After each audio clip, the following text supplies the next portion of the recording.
Ram, can you press the record button? أعوذ بالله من الشيطان الرجيم بسم الله الرحمن الرحيم الحمد لله رب العالمين والصلاة والسلام على محمد وعلى آله وصحبه وسلم. My brothers and sisters, I hope you're well, and I pray that Allah Azza wa Jal is giving you the best of this amazing day, Friday, the day of Jum'ah, the day of blessings, the best day for a Muslim of his or her entire week. Today, brothers and sisters, I want to talk about something quite important and very close to my heart. Something that happened 25 years ago. Something that destroyed the future of a community and took away the lives of many people. Today is the 10th of July, but on the 11th of July, 1995, something terrible happened to our brothers and sisters in Bosnia, in Srebrenica. I'll talk about that inshallah in more details. Allah Azza wa Jal says in the Quran, وَظَهَرَ الْفَسَادُ فِي الْبَرِّ وَالْبَحْرِ بِمَا كَسَبَتْ أَيْدِي النَّاسِ لِيُذِيقَهُمْ بَعْدَ الَّذِي عَمِلُوا لَعَلَّهُمْ يَرْجِعُونَ. And since they have become oblivious of Allah, corruption has appeared on this earth and on the land and the sea. And the outcome of what man's hand has brought forward. And so he will let them taste the evil of some of their doings so that they might return to the path, to the right path, the path of Allah. Brothers and sisters, 25 years ago, today, or actually it will be tomorrow, when a military force took a break from their normal combat duties to dig extra trenches, procure lighting, find wire to create strong cords, cloth for blindfolds. This was not going to be a regular military operation.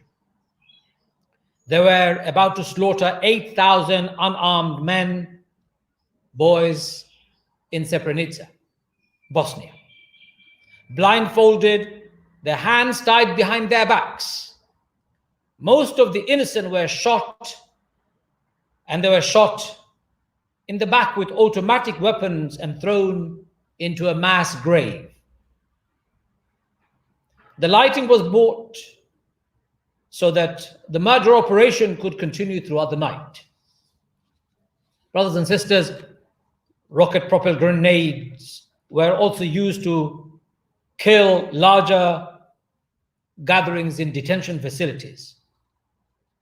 But in some cases, the evidence showed that the murderers may have opted to save their ammunition and rather than using bullets, use a captive bolt pistol, which left the victim with bolt-sized holes in their skulls. This use of such device left investigators years later trying to determine why some of the bodies they discovered or recovered from the mass graves had entry wound but no exit wound. Yes, brothers and sisters, uncivilized, ghastly it was. And it did not take place in war-torn Iraq or Syria. It was not a quote-unquote Islamist terrorist orchestrated genocide. It took place in the heart of modern Europe, right here in our own continent in Europe.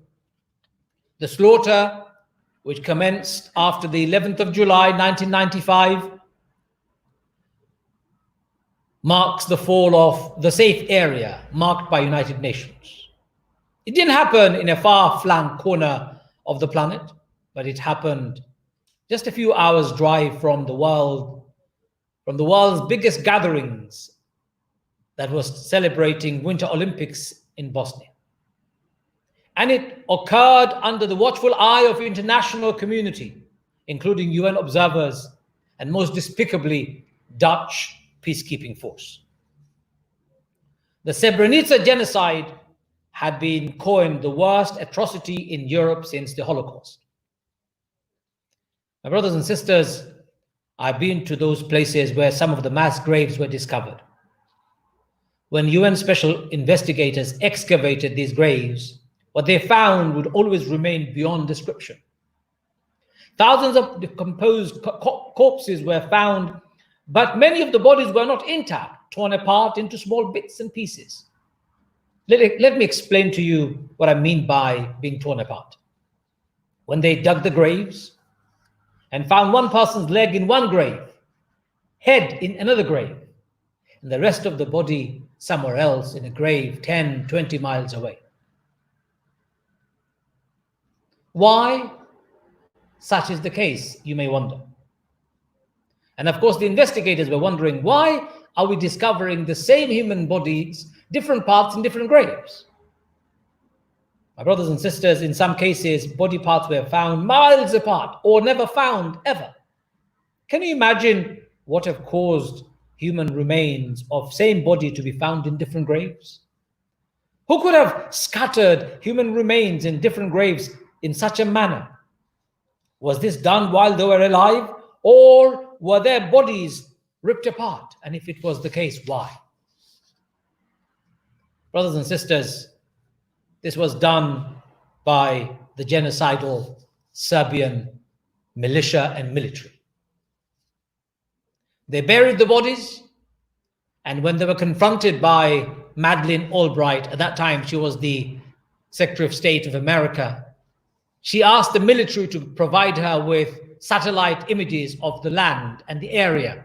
And they had taken pictures of that land before the mass grave and after the mass grave. And they found disturbances on the earth, and they discovered it was mass grave. She came and she confronted Milosevic, at that time the Serbian leader, and in order to cover up his tracks, he ordered the troops to excavate those mass graves with diggers and rip the body parts apart and shift those bodies into different graves in other places where perhaps United Nations investigators would never find. That's how their bodies were torn. And these bodies were torn when they were dead, not alive. They had been killed, shot dead, and then buried in a mass grave, and then their graves were dug open and their bodies ripped apart and their bodies scattered in different graves. My brothers and sisters, despicable it was. It was the most heinous crime in my living memory, for sure, and ever in the heart of Europe since the Holocaust. After the Holocaust, we said never again, but we saw that never again become nothing but an empty promise. It is a tragedy and a sad episode of us, an indictment of the entire human civilization, that we stood by silently watching the massacre of a people, innocent man and children, raped. They raped our mothers and sisters, they killed and they maimed and they destroyed. They obliterated any signs of Muslims in that land. They wanted to eliminate the Muslims. They wanted to cleanse, call it ethnic cleansing.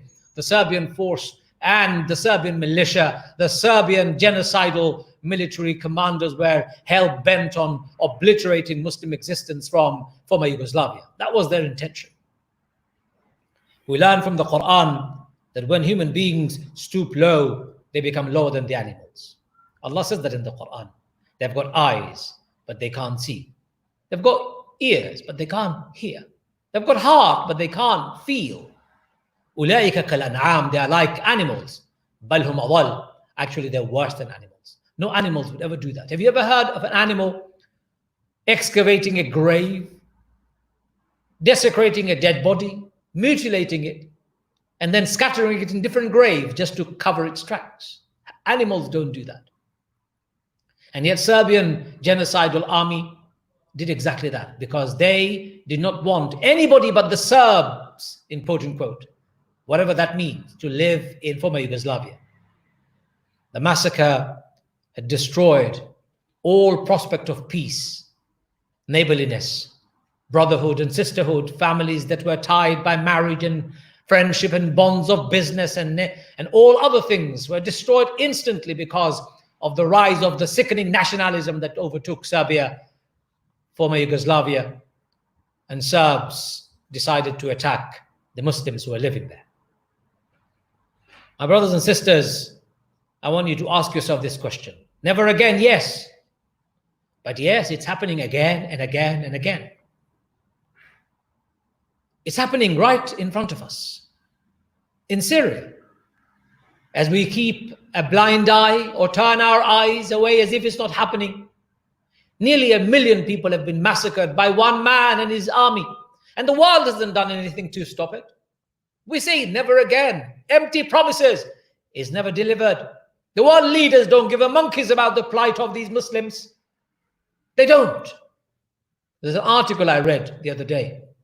Why don't the Muslim leaders do anything about what the Chinese are doing against the Uyghur Muslims? Because these Muslim leaders are not true leaders. They're incompetent, impotent, illegitimate regimes that have been put to power without a democratic election. They have no mandate, nothing whatsoever. What can they do? They're only interested in preserving their own interest and serving their own interest and making money and remaining powerful. They have no democratic mandate. They have never been elected. Look at the entire Middle East. Name me one country that is elected. Name me one regime that you can account for. None. Whether it is Srebrenica in Bosnia in 1995, whether it is other countries right in front of us in Syria for the last 10 years, whether it is Iraq invasion by the Western allies led by Bush and Blair on a false pretense and a lie, whether it is Afghanistan that had been decimated, whether it is Palestine that had been occupied, whether it is the Kashmiris who have suffered at the hands of the Indian army, whether it is any other parts of the world. It seems never again has always been an empty promise by the world leaders. They don't mean a single word of what they say when they say never again. They actually think that people will forget and history will move on, but history will judge the leaders of the world in a miserable way. My brothers and sisters, Srebrenica happened, yes. It happened in my lifetime in 1995. I was a 24-year-old young man. I was angry. I was frustrated.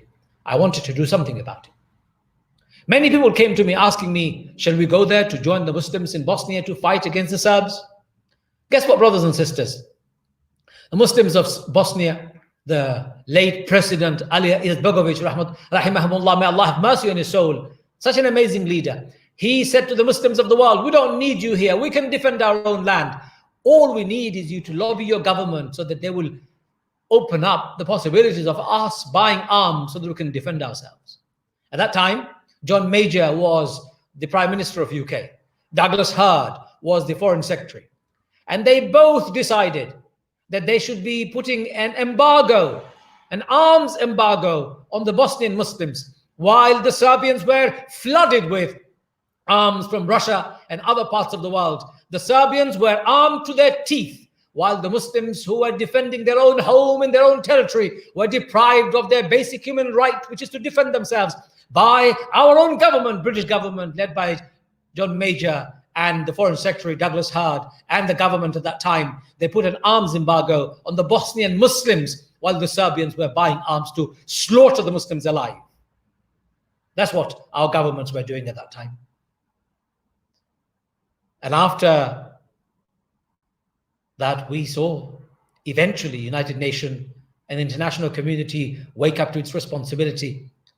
Tony Blair, when he became the Prime Minister, one thing I praise him for, I don't praise him for many things, but this is one thing I praise him for. He did lead a way, he did find a way, he led the bombing campaign against Milosevic that stopped the Serbian army and it stopped the genocide on its track. Brothers and sisters, world leaders need to really mean every word they say and say every word they mean. How many times have we heard, we want to protect humanity, but when it comes to interest of humanity, there is no protection. Right now, as we speak, as I speak to you, and I say never again, remembering the 25th anniversary of the Serbian massacre, the Bosnian genocide of the Muslims in Srebrenica, as we speak, United Nations is being trying to table a draft resolution for the protection of the Syrian refugees in the Syrian refugee camps. Guess who is placing a veto against it? The Russians. The Russians are placing a veto against it because they can, and they can block legitimate activities of international community because it goes against their own interest and it goes against their own puppet regime of Bashar al-Assad in Syria. When international communities were trying to table a motion to bring a sanction against Iran, against China for its treatment of the Uyghur people, the Chinese government put up a veto. It's led by interest. It's not led by the welfare and well-being of the entire humanity, and that is the problem. When we become so low, we become low and so low, in fact, we become lower than the animals. Even if I had to compare us as with animals, I'd be insulting animals. Our behavior is so low, it's despicable. We cannot even describe it. We watch humanity being killed left, right, and center, and the world communities do nothing. Nothing. That's why what I learned from the Srebrenica massacre isn't just about saying never again. It's about doing more. My brothers and sisters, the Serbian army had eyes, they had ears, they had heart. However, they chose to respond to the laments of their fellow human beings, of their former neighbors, of their former countrymen and women and children, with deafness, with blindness, and with stone-heartedness. And they could kill, massacre, rape, torture, mutilate, burn down, and indiscriminately bomb people because their hatred against the people blinded them, deafened them, made them worse than animals. They murdered more than 8,000 people. I went there, my brothers and sisters. I was there in Bosnia in 1995, taking aid, medicine, equipment for medical treatment, food. And I remember 9 trucks from this country all the way to Bosnia. When I arrived and I saw with my own eyes mutilated bodies scattered over on the floor, on the roads, on the side of the road. I saw bodies shot and bodies have not been buried. They've just been left on the side to rot. That's the degradation we have witnessed. Human becoming so lower than the animals. I became very upset. Of course I did. I remember arguing with a Serbian soldier. He put a machine gun to my head. Literally put a machine gun to my temple, saying, "You speak again, I'll shoot you." I said, "Go ahead, you can shoot me." One more added to the millions who have died, in fact, thousands that you have killed. His friend came and pulled him away. That's how animalistic they became because of hatred. Never again means we need to eliminate hatred from this world. Never again means we need to create equality on this world. Never again means we need to bring this world together on a platform of equality, on a platform of rule of law, on a platform of order, dignity, on a platform of honor, on a platform of human brotherhood and sisterhood, fraternity of the same species. If we don't, never again will always remain empty. Always remain empty. Brothers and sisters, United Nations and NATO, they remained silent for a long time until they saw there was no way out and they bombed Serbia. I've seen, my brothers and sisters, those graves and thousands of those victims, bones and their skulls being gathered together in various labs across Bosnia, meticulously, painstakingly identifying them using different parts of their body and DNA, and trying to match them with any loving family members who are around. Each and every part of that experience is horrific. Each and every part of that experience is horrendous for the families who are alive. My brothers and sisters, this happened on the 11th of July in 1995, over 25 years ago. Bosnian massacre will leave Europe with one big and gaping question. Can such a massacre ever happen again? And if it happens again, who would be its victim? Do you know what, brothers and sisters?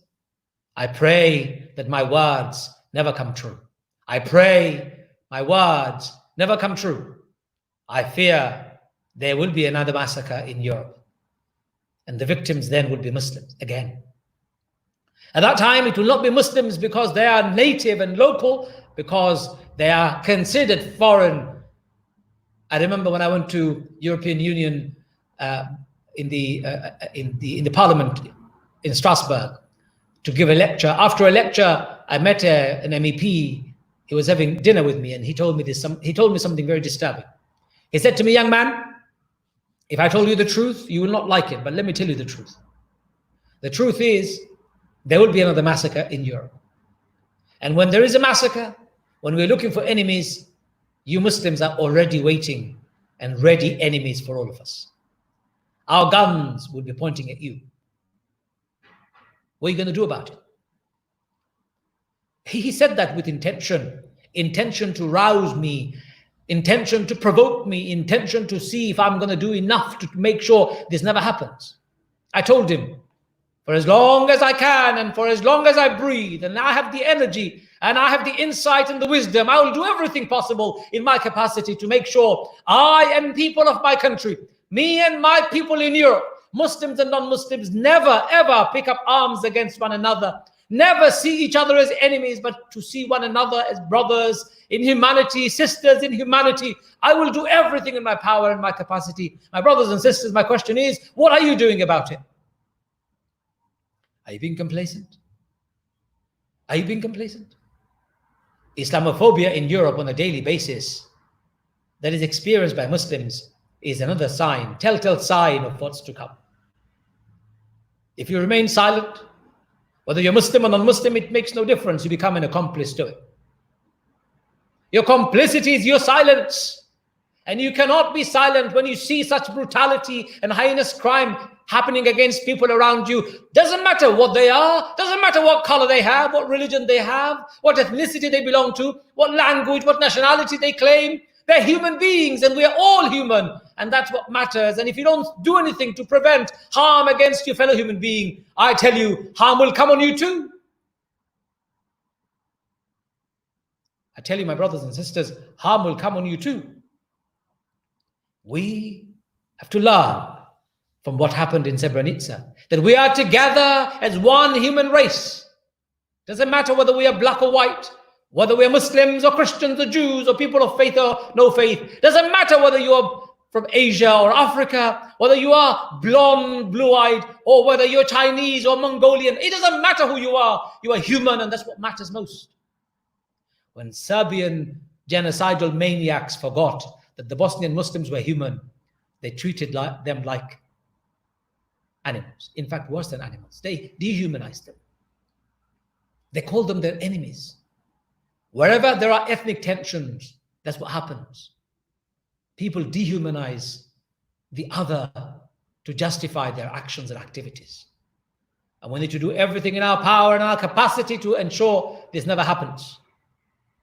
Europe, since the end of World War II, and is generally considered to be a safe place. But genocide happened. In fact, since Second World War, we think and we thought the world is a safer place. But illegal wars happened. Iraq war happened. Afghanistan war happened. Invasion of Somalia happened. Bombings in Sudan happened. Pakistan and India has been on the verge of conflict or war and has been happening for the last 50 years. My brothers and sisters, Palestine has not been solved. Kashmir has not been solved. We saw with our own eyes in Rwanda the massacre against one community over another, Tutsis and Hutus fighting against one another because one dehumanized the other. Yes, Second World War was supposed to be the end of massacre for humanity, but it looks like it hasn't ended. And while there are those who play politics, who try and avoid facing up to their responsibility, those who try and use United Nations veto power shamelessly to further their own interest, whether it is America or Russia or China or Britain or France or any other country. It is a shameful act that people or countries or nations would use veto power for their self-interest at the expense of seeing thousands of people being killed left, right, and center. It's a shame. My brothers and sisters, there are people who try and avoid International Criminal Crimes Court to function or bring these people to account. I know some of those generals have been caught and they're serving a life sentence in the prison. But their serving life sentence in the prison is never going to bring back one single Bosnian who was killed back to life. These generals or these people who orchestrate massacres, genocides, are we going to bring Chinese government to account for their massacre against the Muslims in Uyghur? Are we going to bring the Burmese junta to face indictment and imprisonment and sanctions for what they've done against the Burmese Rohingya Muslims? Are we going to see Tony Blair and George Bush being brought to account in the International Crimes Court for their illegal war against the Iraqi people? Are we going to bring Bashar al-Assad to face the same for what he has done against the Syrian people? Are we going to see Putin put on the dock and accounted for his actions for supporting the Syrian massacre as we witness?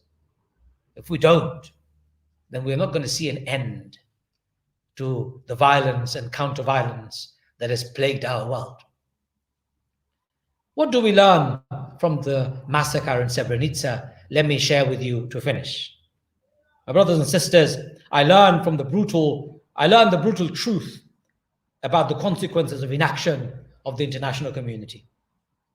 Number one, let us recognize that as civilized as we may claim to be, even in the cosmopolitan Europe of our day today, we can still be evil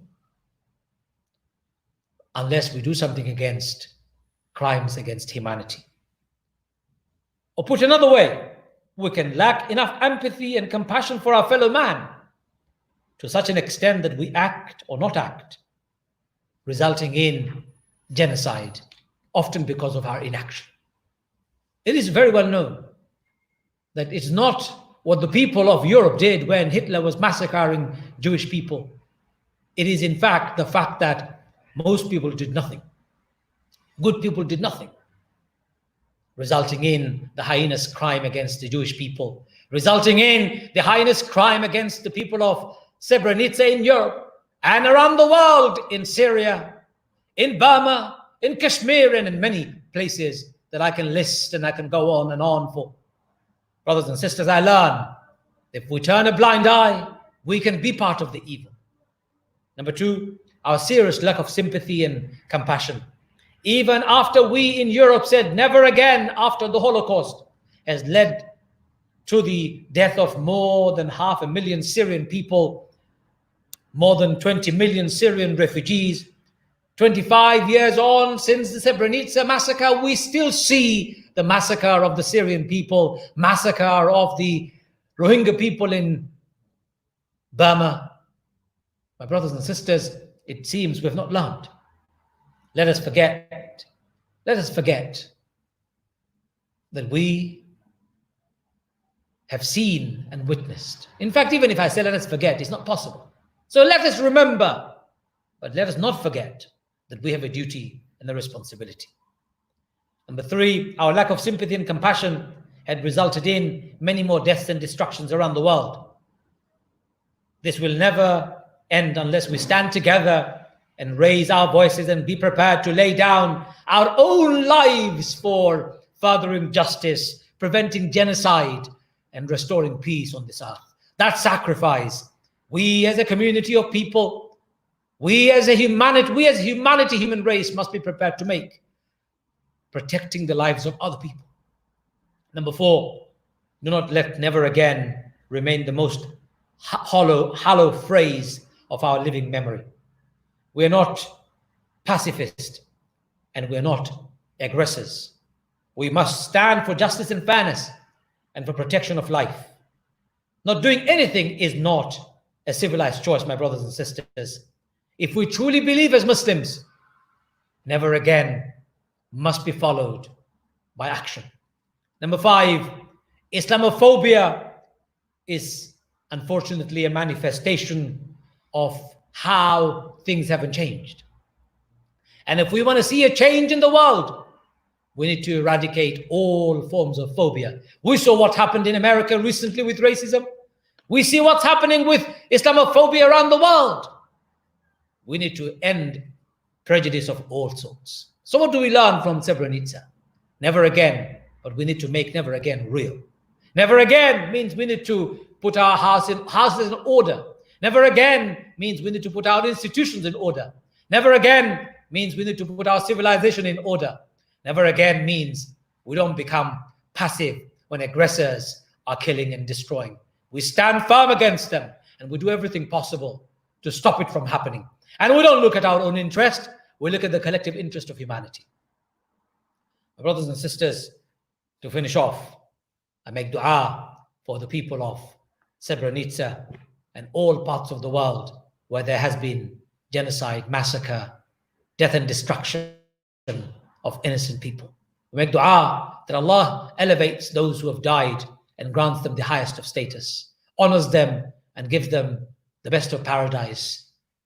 And those of us who are alive, I make dua that Allah forgives us for our shortcomings, our failures, our inactions. That Allah gives us the strength to be able to become a community of people who stand firm and challenge when we see evil.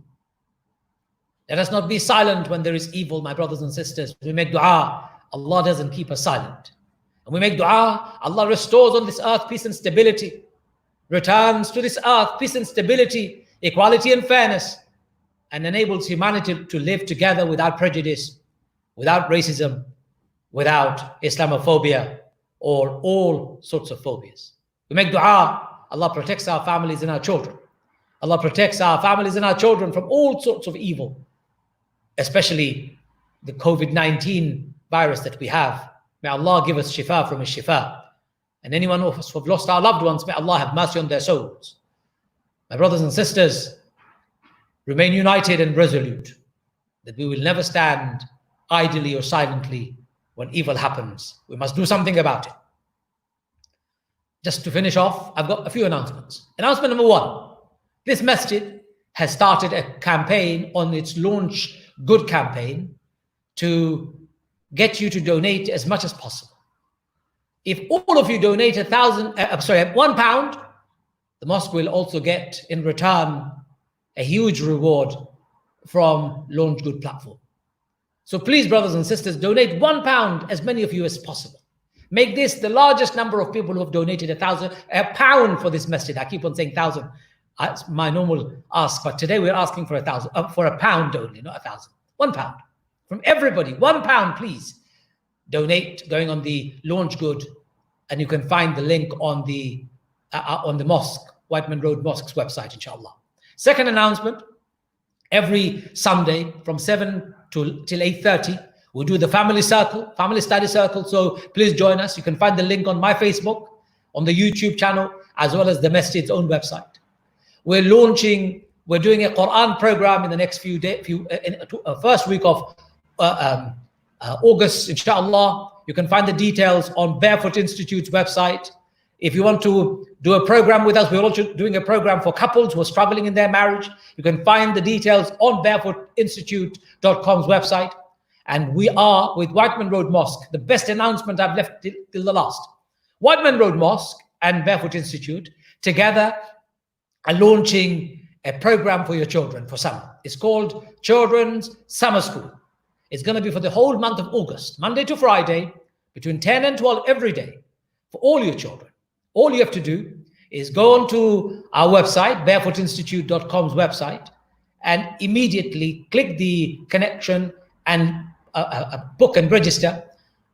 Our masjid will also put it up on its website in the next few days. We'll send you more information, inshallah. But please keep your eyes open for all the amazing activities that we're planning for you and your family.